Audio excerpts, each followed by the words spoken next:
Asante sana waombolezaji wote.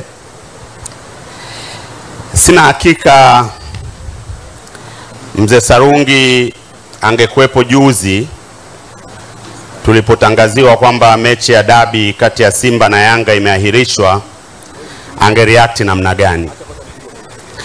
Kwa sababu mzee alikuwa ni mnazi wa Simba kweli kweli.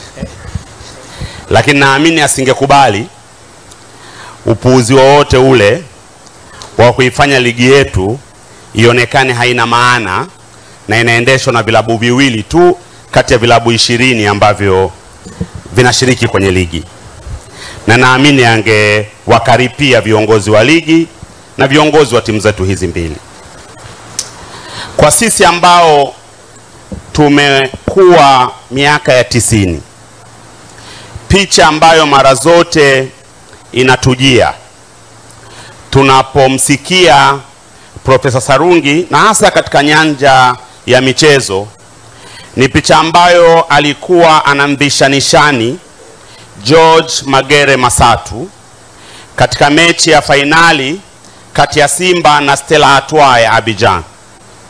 Yeye akiwa waziri wa elimu na utamaduni wakati ule, anapaswa kuvisha nishani wachezaji, lakini unamuona anamvisha Masatu nishani yeye mwenyewe akiwa na huzuni kubwa sana. Na ndio picha maarufu sana ya Mzee Sarungi katika nyanja ya soka. Na hapa tumesikia mambo mengi ambayo yamezungumzwa kuhusiana na mzee wetu. Kwa sisi ambao ni wa kizazi cha chini kabisa ya kina Mzee Warioba, Mzee Butiku na Mzee Kinana, tumejifunza ambayo hatukuweza kuyaona moja kwa moja. Lakini baadhi yetu, pamoja na kwamba ni wa vizazi vya chini sana, tulipata na bahati ya kulelewa na Mzee Sarungi. Nilipoingia bungeni mara ya kwanza mwaka 2005, yeye pamoja na wazee wenzake wawili, Mzee William Shelukindo na Mzee Jackson Makweta, walijitolea kunilea, maana nilikuwa naonekana mkorofi sana. Kwa hiyo wakati mwingine Mzee Sarungi na Mzee Makweta, nikiwa nimemaliza kuzungumza bungeni, wananipeleka kantini ya bunge. Mmoja amenishika mkono huu, mwingine mkono huu, wananikalisha, wanaanza kunieleza, hiki ulichoongea sivyo. Wewe kama kiongozi unapaswa uchague maneno, unapaswa kuongea hivi. Kwa hakuwa tu mlezi kwa watu ambao amewafundisha au kwa kina Veronica, alikuwa mlezi kwa kila mtu ambaye aliweza kutokea katika maisha yake. Na maelezo ambayo yametolewa hapa na wazee wenzake, madaktari wenzake na viongozi wengine yanaonyesha Mzee Sarungi alikuwa ni mtu wa namna gani. Na tunaweza tukaamua kama taifa kuenzi mashujaa wetu au kuacha mashujaa wetu wapite tu. Na Profesa Muhongo hapa amezungumza kwa namna ambayo kama watu wa Moi wasipomuenzi kwa Moi, basi wao Mara watamuenzi kule Mara.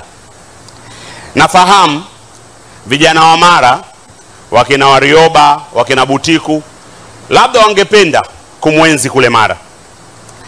Lakini mzee aliyelala hapa mbele yetu hakuwa wa Mara tu, alikuwa ni wa Tanzania nzima. Kwa wabunge mlioko hapa, mna wajibu. Sheria namba 7 ya mwaka 1996 ambayo imeanzisha taasisi ya Moi inarekebishika bungeni. Pelekeni muswada binafsi bungeni kubadilisha kifungu cha 3 cha sheria ile ili taasisi ya mifupa ya Moi iitwe Philemon Sarungi Orthopedic Institute.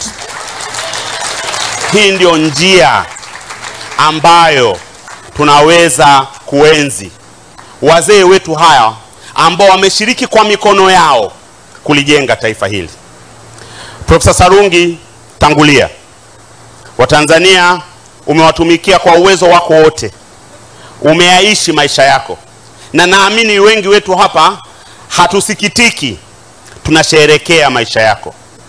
Tangulia mzee wetu, wote tutakuenzi, na naamini wabunge wetu watafanya lile ambalo linastahiki kufanywa. Nawashukuruni sana, asanteni sana.